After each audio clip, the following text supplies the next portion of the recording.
عبادت کی ایک روح بتائی حضور نے، لب لباب کہیے اس کا، وہ کیا ہے؟ دعا۔ الدعاء مخ العبادہ، الدعاء هو العبادہ۔ حضور کی یہ دو احادیث بہت سادہ، بہت مختصر۔ دعا ہی عبادت کا جوہر ہے۔ مخ کہتے ہیں ہڈی کے اندر جو گودا ہوتا ہے وہ مخ ہے۔ گودا جو ہے عبادت کا وہ کیا ہے؟ دعا۔ توحید فی الدعا کیا ہے؟ صرف اللہ کو پکارا جائے گا۔ اور شرک فی الدعا، جس کو بھی پکاریں گے آپ مدد کے لیے اس کو آپ نے معبود بنایا ہے، کسے باشد۔ یہ مسئلہ سمجھ لیجئے، لا تدعو مع اللہ احدا، اللہ کے ساتھ کسی کو مت پکارو۔ حضور نے فرمایا کہ جوتی کا تسمہ بھی مانگنا ہو تو اللہ سے مانگو۔ اللہ نے تو دروازہ کھولا ہوا ہے، جو چاہو مانگو، کسی اور سے مت مانگو۔ دیکھیے ایک علمی مسئلے اور ہوتے ہیں، یہ جو روحانیات کا معاملہ ہے، عالم ارواح میں کیا صورت ہے، ارواح صرف کہیں اللہ کے پاس کسی کولڈ سٹوریج میں ہے یا اس کا اس دنیا سے بھی کوئی تعلق ہے، یہ علمی مسائل ہیں۔ فرض کیجئے اس وقت کوئی ارواح یہاں موجود ہو، فرض کیجئے، میں اس کا انکار نہیں کروں گا، ہو سکتا ہے کہ ہو سکتا ہے کوئی روحانیت والا شخص بتا بھی دے کہ ہاں فلاں کی روح موجود ہے، ہوگی بھائی، اسے نظر آتی ہوگی، ٹھیک ہے۔ یہ بھی ہو سکتا ہے کہ کوئی شیطان جن ہو اور وہ دھوکہ دے رہا ہو کہ میں فلاں کی روح ہوں، ہو سکتا ہے کہ نہیں؟ لیکن یہ بھی ہو سکتا ہے، وہ بھی ہو سکتا ہے، مجھے اس سے بحث نہیں۔ مجھے جس سے بحث ہے وہ یہ ہے کہ مجھے پکارنے کی اجازت نہیں ہے۔ ہوا کرے کسی کی روح موجود ہوا کرے، مجھے میرے رب کی اجازت نہیں ہے کہ میں اسے پکاروں۔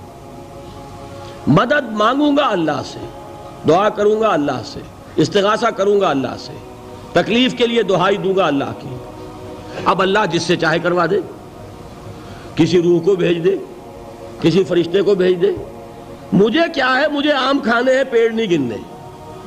فلاں روح نے آگے کام کر دیا، کرے بھائی، میرا کام بننا چاہیے۔ اور فرشتہ آ گیا، اس نے کام بنا دیا، کرے، مجھے کیا غرض ہے اس سے، میرا کام بننا چاہیے۔ میرا مسئلہ یہ ہے کہ مجھے پکارنا ہے صرف اللہ۔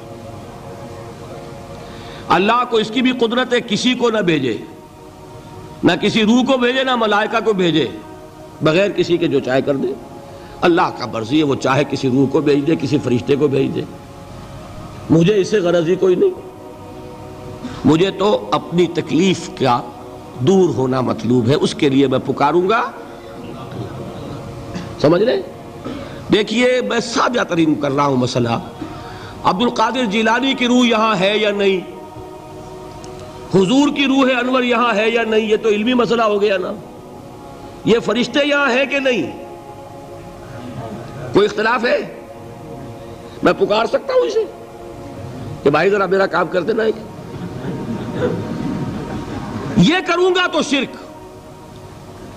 موجود ہیں کرامن کاتبین ہے کہ نہیں؟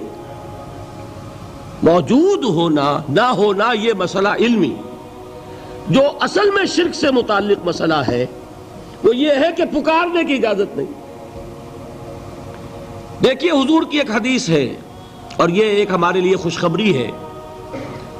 آج 8واں دن ہے، آپ اپنی نیند کی قربانی دے رہے ہیں، آ رہے ہیں، سن رہے ہیں۔ یہ حدیث بھی سن لیجئے، بشارت والی حدیث ہے۔ مجتمع قوم فی بیت من بیوت اللہ، نہیں جمع ہوتے کچھ لوگ اللہ کے گھروں میں سے کسی گھر میں۔ اس کا مصداق اول تو مسجد ہوگی، لیکن تقریباً تمام محدثین نے مانا ہے کہ صرف مسجد تک محدود نہیں ہے، سب گھر اللہ کے ہیں۔ یہ جگہ کس کی ہے؟ تو عام ہے یہ چیز، لیکن مسجد کا ہوگا تو وہ مصداق اول ہو جائے گا۔ مجتمع قوم فی بیت من بیوت اللہ یتلون کتاب اللہ ویتدارسونہ بینہم، کام کیا کر رہے ہوں کہ اللہ کی کتاب پڑھ رہے ہوں، وہ سمجھ رہے ہوں، سمجھا رہے ہوں، تو کیا ہوتا ہے؟ الا نزلت علیہم السکینہ، ان پر اللہ کی طرف سے سکینت کا نزول ہوتا ہے۔